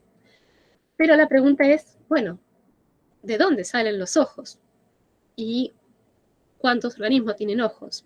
La inmensa mayoría de los organismos vertebrados, invertebrados, organismos simples, complejos, tienen algún tipo de estructura que les permita ser sensibles a la luz del sol, porque eso les permite rastrear presas, buscar comida, evadir predadores. Hay un gen que ha sido muy estudiado, que es el gen PAX6, que codifica una proteína que ayuda en el control de la posición de los ojos. Y es crítica para que se desarrollen, porque no solamente necesitamos un ojo, necesitamos también un sistema nervioso asociado a ese ojo, un cerebro que procese toda esa información, una nariz, que también es un órgano muy sensible para poder percibir señales del entorno. Está en todos los organismos bilaterales, es decir, los organismos que tenemos simetría bilateral, que podemos establecer un eje. En nuestro caso, nuestro cuerpo puede ser dividido en una sección derecha y una sección izquierda, y somos iguales de un lado del otro. No exactamente iguales, pero sí tenemos un ojo a cada lado, una mano a cada lado. Hay de esta forma muchos organismos, no solamente vertebrados, que tienen este tipo de simetría. Ahora bien, hay ejemplos de estudios que se hicieron con estos genes PAX6. Hay muchos genes PAX, PAX6 es solo uno de ellos. Hay PAX3, PAX9, son genes muy conservados evolutivamente porque la función que cumplen es fundamental. Es decirle a un conjunto de células que se están diversificando, multiplicando y especializando, decirles, tienen que moverse hasta la parte frontal del organismo para conformar un ojo. Señalan la dirección en que las células de ese protoojo en formación tienen que migrar para terminar de conformarse. En el caso de los humanos, los ratones, las moscas de la fruta, todos tenemos 2 copias de cada gen. Arriba van a ver, en la secuencia de las 3 primeras fotos, genes con copias funcionales del gen. Hay un ojo humano, un ojo de un embrión de ratón en formación y un ojo maduro de una mosca de la fruta. Las figuras que están abajo es el caso de un ojo humano que tiene una copia no funcional del gen. Entonces, miren cómo el iris no termina de formarse de manera correcta, el ojo se ha formado, pero el iris no.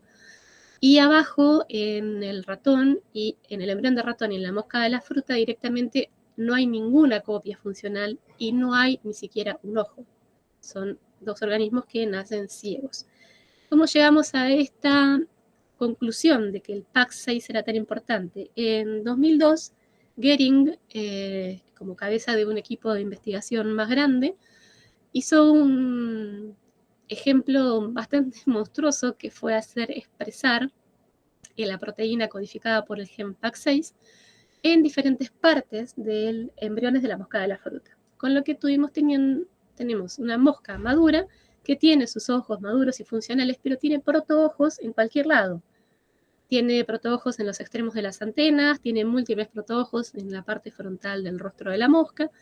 Esto fue clave para entender que el gen PAX6 era el determinante en la diferenciación del ojo.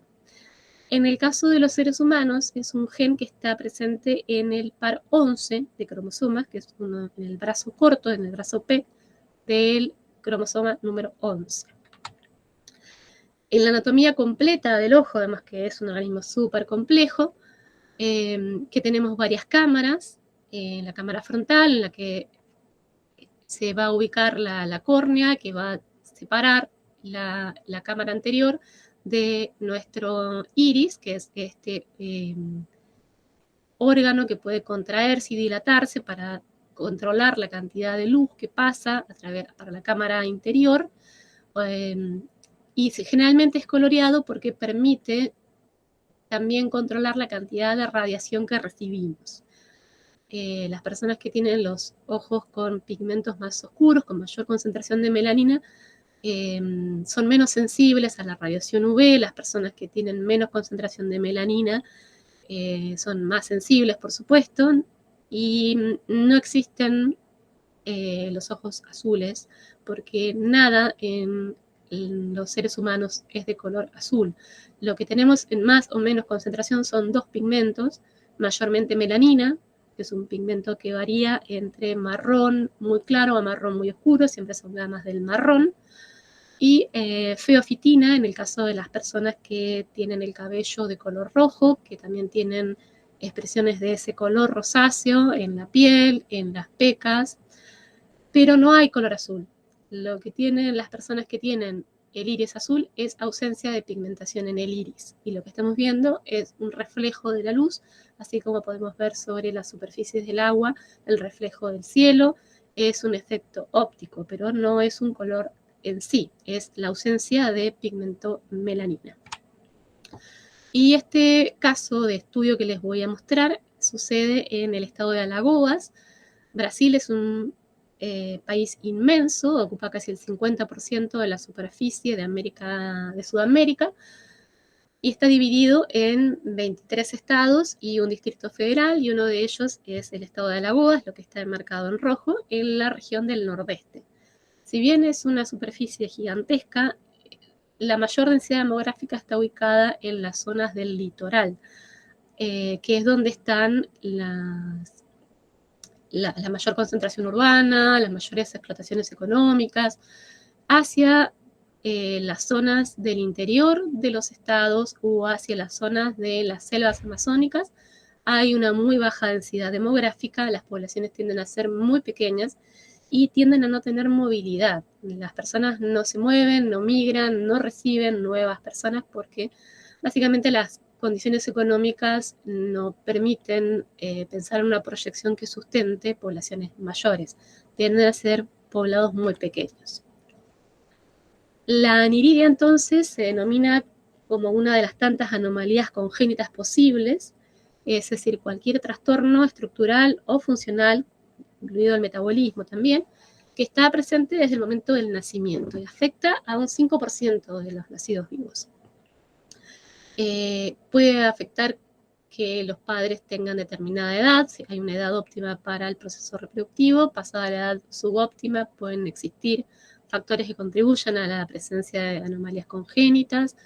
También y por sobre todo la estructura de alcance del sistema de salud, porque muchas de estas anomalías congénitas son detectables en los primeros periodos del embarazo y permitan tomar decisiones sobre el feto en formación.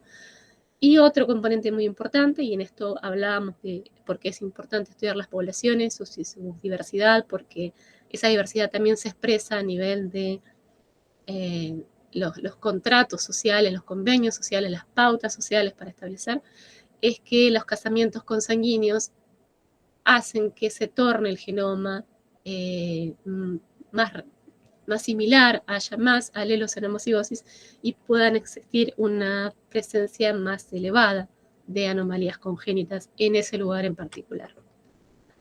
Este trabajo lo desarrolla el Instituto Nacional de Genética Médica Poblacional, el INAGEMP.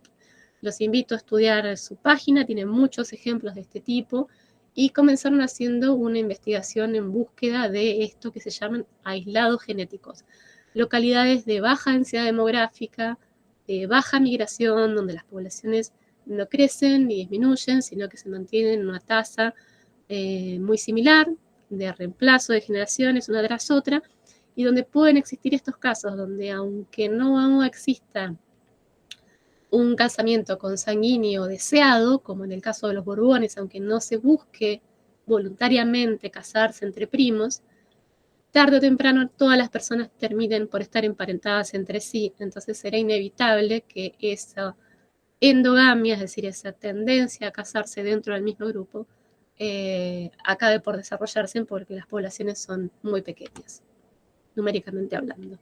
Alagoas es un estado que tiene el rótulo de ser la costa más bella del Brasil, y lo es, porque es realmente un lugar bellísimo, pero el interior de ese estado es muy diferente. Es un tipo de bioma que se llama Sertão, que es un lugar muy desértico, las precipitaciones anuales son muy bajas, entonces el tipo de economía que se pueden desarrollar desde tiempos de la colonia, lo que están viendo en la foto es la iglesia de la ciudad de Agua Branca, que es donde se hizo este estudio, que data así del siglo XVI.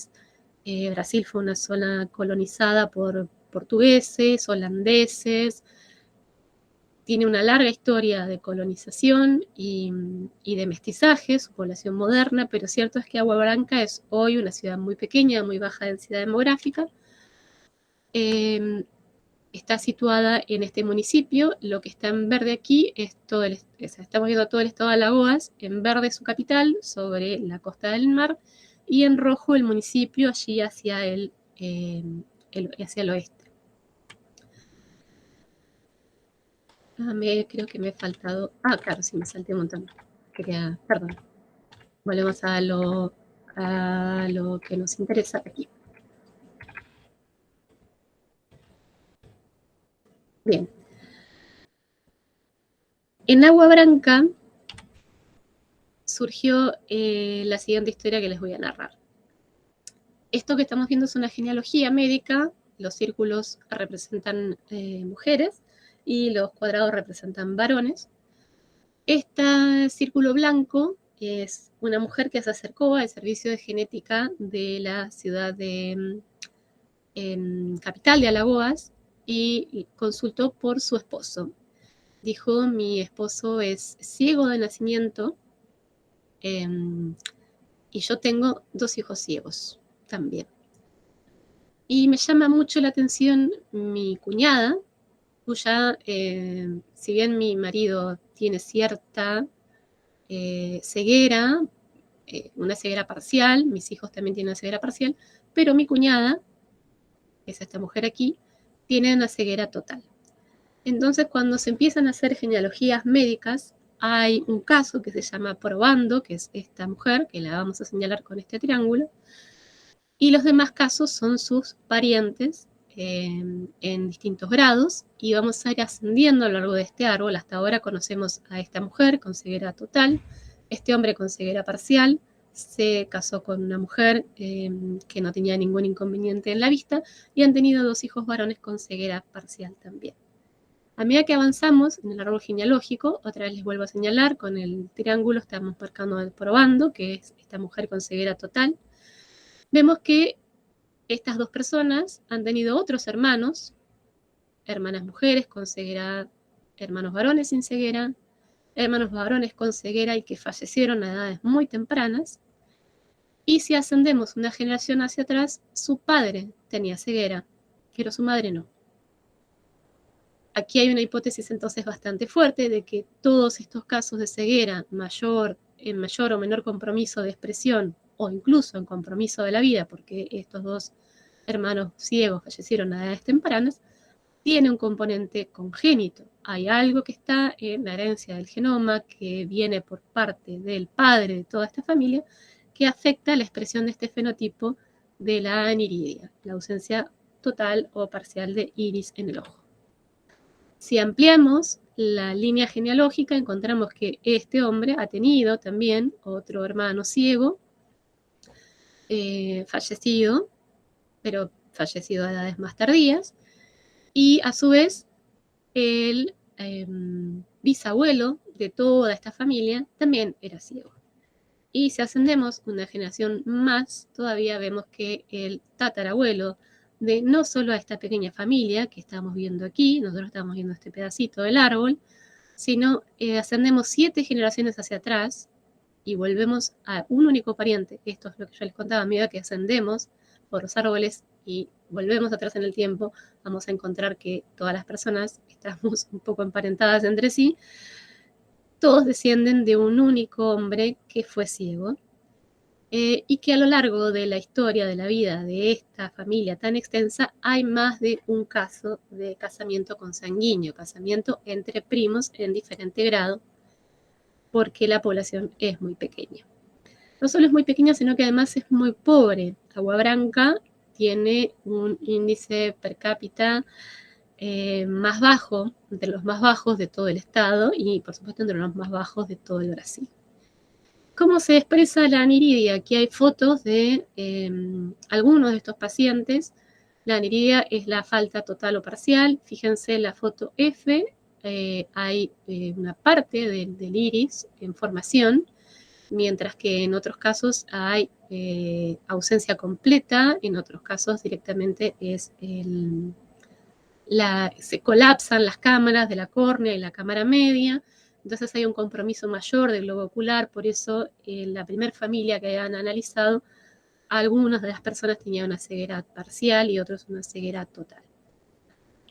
Para poner esta hipótesis a prueba de que hay un componente genético en esta expresión, se tomó sangre, de esta sangre se extrajo el ADN de individuos que estaban afectados por la aniridia y parientes que no estuvieran afectados. Y se estudió par a par, base a base, como estuvimos viendo, desarrollando el ADN y copiando los pedazos. Estos procesos se llaman secuenciaciones, fijándonos si en algún punto de este gen PAX6 estos individuos tenían alelos iguales o diferentes. Eran heterocigotos u homocigotos para una única letra dentro de esta larga secuencia de ADN. ¿Qué es lo que se encontró? Los casos, o sea, las personas que no tienen aniridia, perdón, esto está al revés, pero los casos de las personas que no estaban afectados tienen una única información y los casos de las personas afectadas tienen 2 alelos distintos. O sea, hay algo aquí que nos está hablando de que no solamente hay un efecto en la forma del ojo, sino también en todo el fenotipo craneofacial, que es congénita y que está asociada a un cambio en la secuencia de letras que hacen al gen PAX6.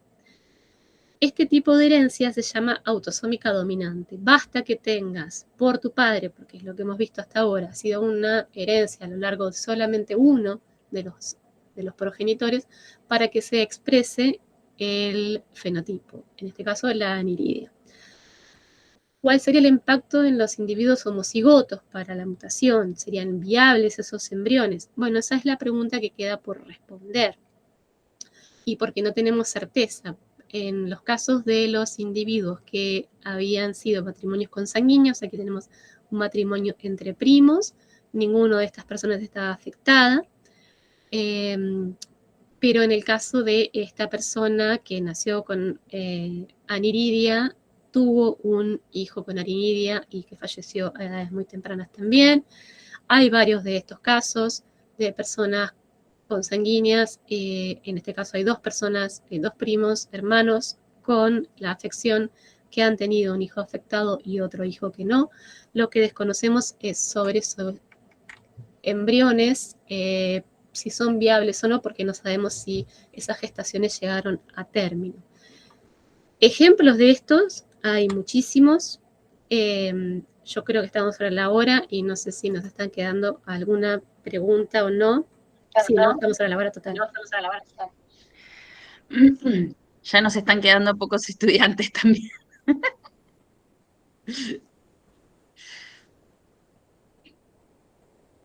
¿Alguien Linda quiere piña de aprovechar? materia, ¿eh? Ah, Linda piña la información, la verdad.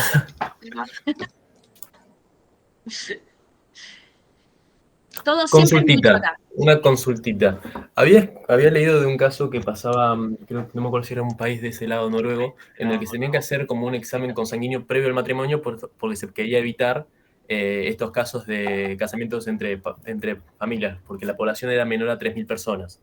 ¿Puede ser entonces que las afecciones a futuro, como mostramos por ejemplo la de la vista, se puedan transmitir y salteándose de alguna generación o no afectar a, yo qué sé, pongamos, un abuelo tiene un padecimiento auditivo, los hijos no lo tienen, pero los nietos sí? ¿Puede pasar algo así a nivel genético? Es decir, tipo, ¿tendrían algún motivo? ¿O es un hechicero lo hizo, magia? Sí, hay que diferenciar. No siempre nos preocupan la consanguinidad y nos preocupa la endogamia, que son 2 fenómenos distintos, cuando encontramos algún efecto o alguna patología seria. De por sí, por esto mismo que a lo largo somos todos descendientes del mismo par de seres humanos, porque no había tanta gente en el mundo hace unas generaciones atrás, de por sí las personas